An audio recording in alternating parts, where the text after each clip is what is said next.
After our drinks, we leave the bar together, and Zam's drinks has clearly gotten to him, as his sea legs just about staggers the man out of the doorway after me and Andrea, who are still clearly sober. Andrea asked us both if we were interested in coming to a party hosted by the followers of Jerry tonight. Zam declines the offer, says he must be off again soon. Is that a good idea, dude? The guy is clearly wasted. Andrea accepts that, but hopes that I join at least. A party with the followers of Jerry? Nah, why not? They're just a cult of supernatural blue macaw lovers. Can't be that bad.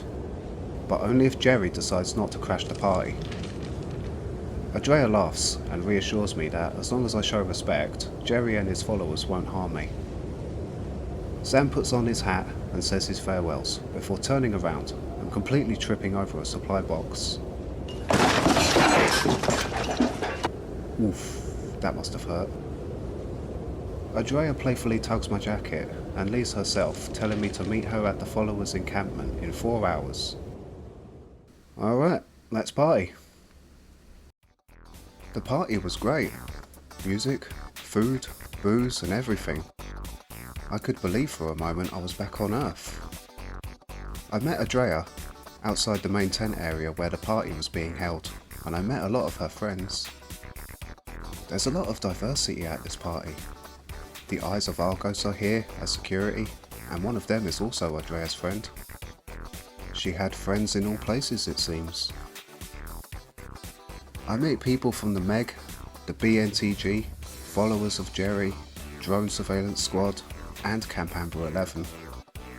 Seems like everyone's here. People from all over the world. Before long, I'm sat in a circle telling people my adventures.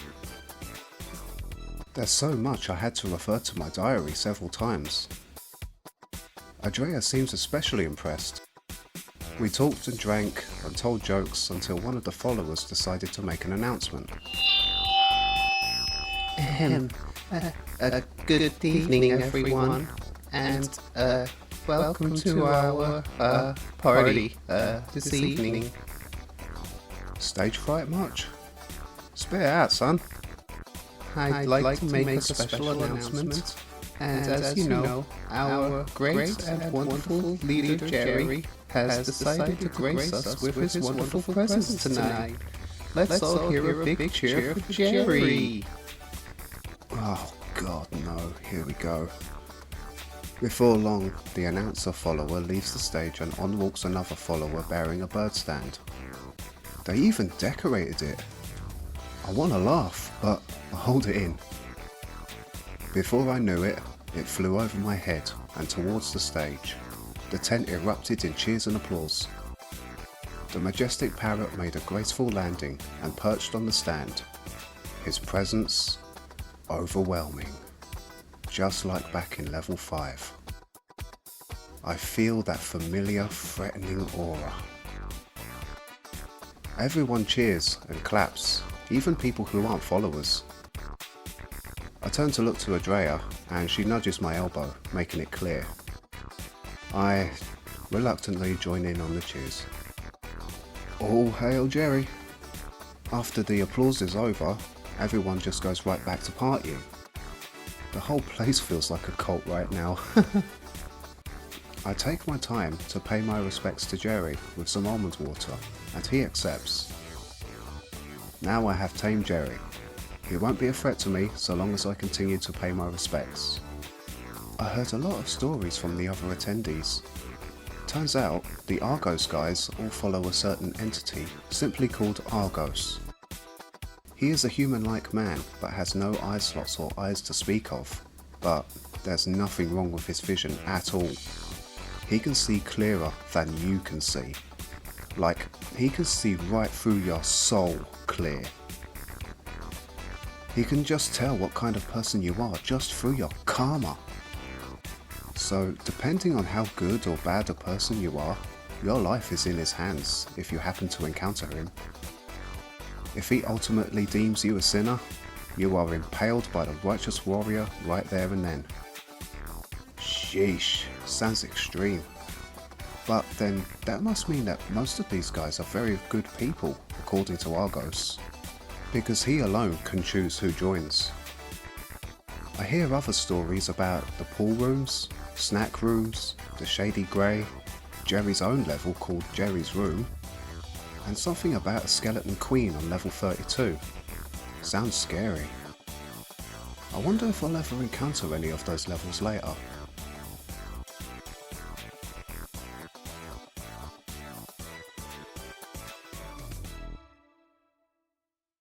After the party, me and Adria have some time alone. It's daytime physically, but I feel like it's nighttime. I asked her about her eyes, and it turns out she made a special eye drop solution that, when applied, it turns the iris to a different colour temporarily. Oh, that's very smart. And I betted she was the smart ass that designed the rebreather.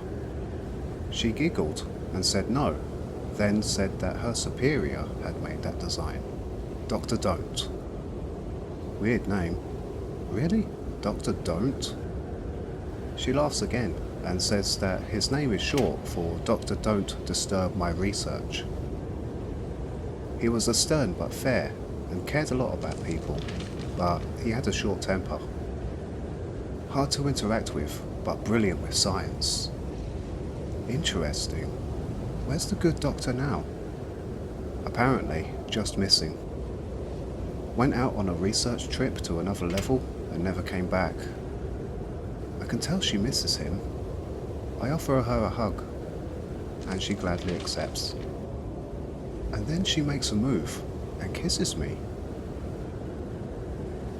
Me and Adria spend a night together. We awaken feeling pretty good. Honestly, it was completely out of the blue for me. There wasn't any flirting last night, and we were only tipsy. When she left to do her daily tasks, I'm left alone to write down what just happened. Phew, she was fun in bed. We had a bit of playful chatter after the fact. She then goes on to tell me that she was smitten by my stories last night at the party. She didn't realise how bad I had it then. Anyway, it's time to make a real plan now. I get suited and booted ready for my next quantum leap. I head out to the quartermaster and refill my supplies. I pick up some special balls filled with liquid paint, perfect for my slingshot, and I get another copy of the Backrooms Survival Guide, Volume 2, Revision 12, the latest version. Nice. Okay, I have my gear, but I still need a plan. Right now, it's to make it to level 230, where a man lives who may know of a way to get out of the backrooms. Maybe I'll find an exit on the way, if I'm lucky. I wonder what the sevens means. Hopefully, I'll find something more reliable along the way, but for now, I should do some quick research. Alright, looking through my survival guides and talking to random people, I have a route planned. Sort of. I know it won't be as easy as go to place and ta-da, there's the next level. So right now, I have no choice but to progress through the levels as normal and see if I can find shortcuts along the way. I can't force my way through. Again, I don't want to piss off the backrooms. Like Adria said, only use reliable, well-known shortcuts. I think about the night one last time before setting out. Looks like Adria might already be gone or in the meg base. No time to look for her though. Time to go. Well, level 11 was one hell of a letdown and a pick-me-up at the same time. I hope I see Adria's beautiful purple eyes again. But we both knew what it was. Just a quick night. No point playing a longer get-to-know-you-better game in this place. It was just a nice night of releasing pent-up sexual repression. I mean, I have found very little time to play with my sausage lately, and with absolutely no porn to speak of, there's no way. Then there's Sam and Dax. Dax, well, can't say much about him. Seems to have a creepy aura around him. I feel like he's up to something. And Sam, he's a character all on his own. committed to the cowboy bit, highly experienced with the backrooms, so he is a deal. Overall, the level will become a very good sort of main hub for me from now on. A place I can retreat to, restock supplies and do trade. I have the level 11 key, so I have access to the hub level from this level whenever I want. Back in the bar, Sam handed me a roughly drawn beer-stained note on where to go next. It said I couldn't go to level 6.1 and take a shortcut to level 230 from there, since apparently something bad had happened. So instead, I'm going to have to find some sort of red shop door with a closed sign on it as I progress through the levels. I wonder what level 6.1 is like. But it's not on either of my guides. If it's anything like level 6, then I'm not going anywhere near it. A clue at least. Well, nothing for it. Time to head to level 12 and see if I can find something along the way. I suit up, make my final preparations and head out. I'm ready now.